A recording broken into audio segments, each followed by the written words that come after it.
Welcome to another podcast of the Riffle series. The Riffle podcast series brought to you by 10 Leaves. Today we are strapping in for a deep dive into the financial strategy of the Abu Dhabi Global Market, or ADGM. Specifically, we're dissecting a massive regulatory update that really lays out the new rules of engagement for fund managers. That's right. Our source material is the Financial Services Regulatory Authorities, the FSRA's consultation paper. It's not 12 of 2025. And, this isn't just a policy memo. It's really a strategic blueprint. It outlines these proposed enhancements for funds and fund managers, but it's focused entirely on the private fund space. Okay, let's unpack this then. Our mission is to distill the most crucial nuggets from this paper. And the core idea, it seems, is proportionality. Proportionality, exactly. ADGM wants to ensure their regulations support massive growth without placing unnecessary burdens on smaller or highly institutional managers. So we're looking at what seems to be two brand new regulatory lanes for private funds, the exempt funds and qualified investor funds, or QIFs. Right. And the FSRA's review here is driven by three very clear objectives. First, they want to make sure their framework is clear, it's user-friendly, and critically, it's benchmarked against international best practices. So things like the EU's AIFMD. Precisely. They're drawing inspiration from regimes like that, aiming for, seamless cross-border recognition. So they're making sure ADGM speaks the global language of finance. That's vital for attracting capital. It is. The second objective is more pragmatic. They want to incorporate real-world insights they've gained from actually supervising fund managers in ADGM over the last few years. So it's not just theoretical. Not at all. And third, they just want to make sure the framework stays relevant and that it actively supports the accelerated growth of ADGM as a fund management jurisdiction. Okay, we should clarify the scope right away. This consultation paper, CP12, it's really surgically focused on private funds. That is. We're talking about the exempt funds and QIFs, which are, they're the majority in ADGM today. That's the crucial distinction, yes. They're tackling the biggest category first. Right. It's also really important to note that the FSRA has publicly confirmed a second paper is coming. In 2026, I believe. That's right, in 2026. And that one will detail enhancements to the public funds framework. So this is very much a multi-stage overhaul. So if you're an authorized fund manager or a foreign fund manager, or really anyone holding a financial services permission for managing assets, you need to be paying close attention. This impacts your costs, your strategy. And for professionals listening, remember the deadline. Feedback on these proposals is due by January 30, 2026. Here's where it gets really interesting, I think, because we move from the theory to the actual implementation. The FSRA is introducing the first of two new lanes, the Subthreshold Fund Manager, or STFM. And this seems explicitly designed as a streamlined framework for managers of smaller funds to really lower that barrier to entry. Yeah, the STFM concept is where that proportionality principle really shines. To qualify, a manager has to meet a few criteria. The primary one is financial. The maximum committed capital across all the funds they manage cannot exceed $200 million. Okay, $200 million. But why committed capital and not, say, assets under management? That distinction is key, and it's a very strategic choice. If they used AUM, a successful small fund manager could suddenly get pushed into a higher regulatory bracket. Just because the market moved? Exactly. Not because of a strategic change. Using committed capital gives them regulatory stability, it avoids, penalizing success, and it keeps the regulatory costs predictable for managers. That's smart. It prevents a surprise regulatory headache. So what other criteria apply to an STFM? Well, they must only manage closed-ended QIFs, or exempt funds, or equivalent non-retail foreign funds.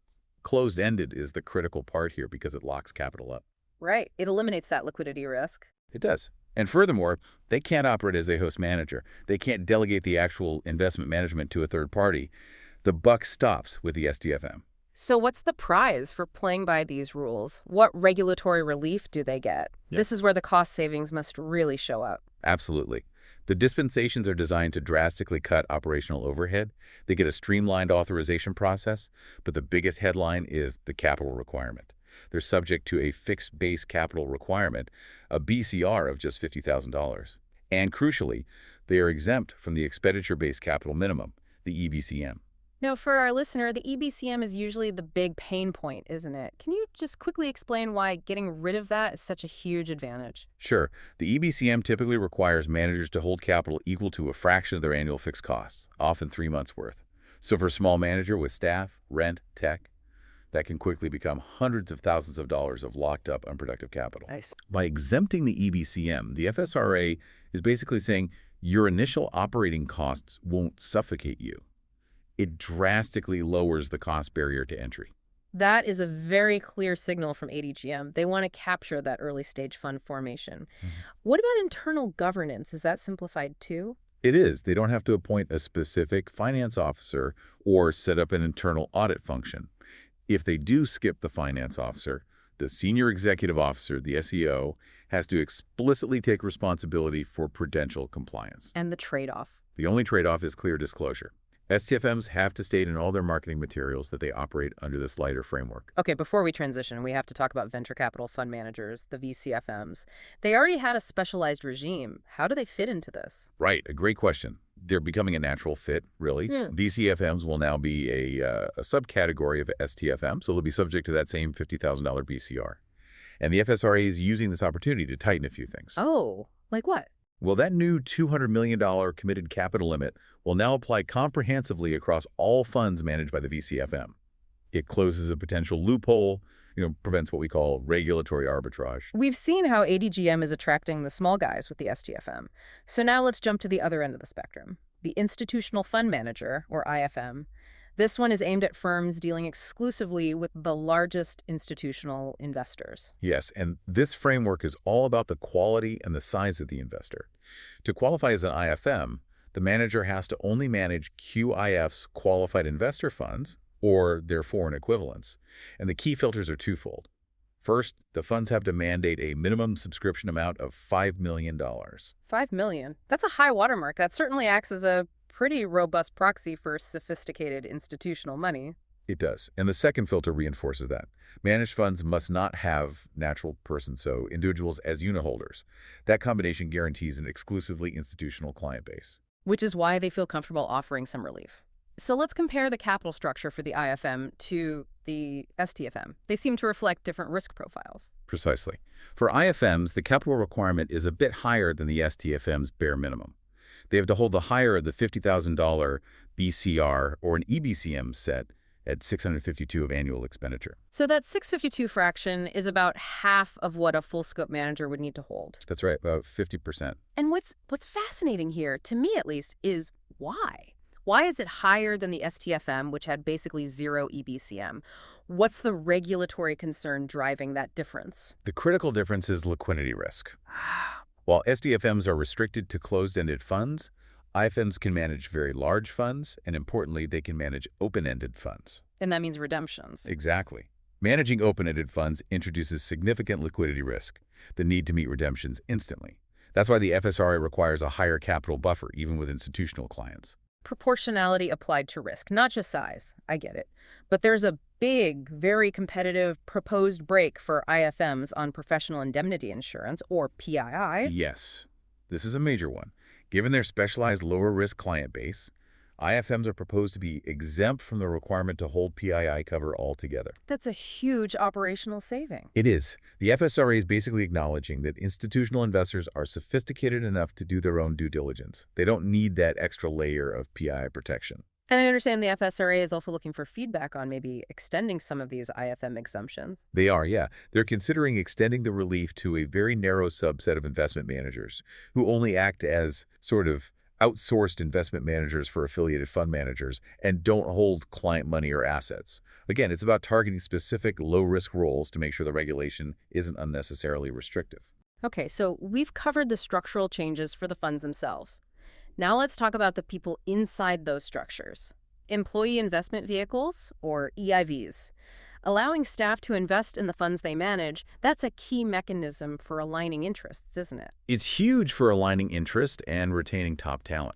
Yeah. And the FSRA is offering real regulatory clarity here.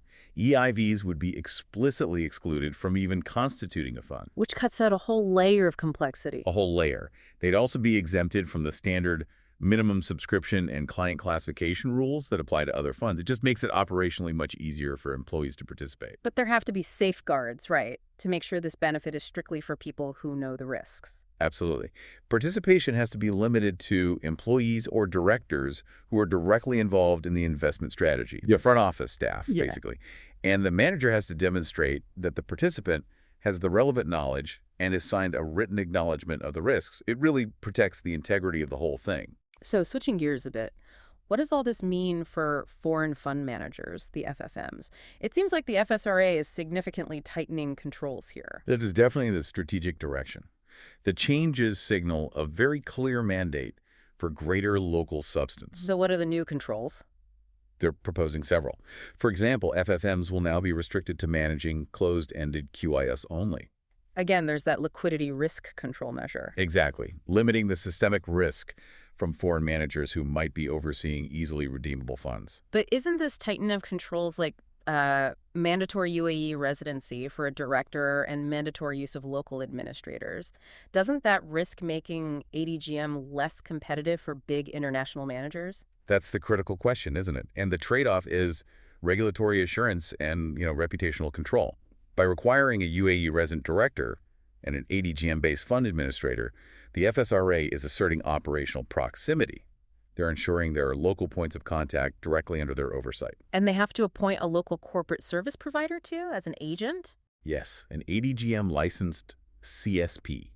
It's all about an investment in local infrastructure and regulatory reach. It sounds like the days of running a domestic fund with just a minimal ADGM touchpoint are over. They are. I mean, previously, an FFM could rely on the laws of certain recognized foreign jurisdictions.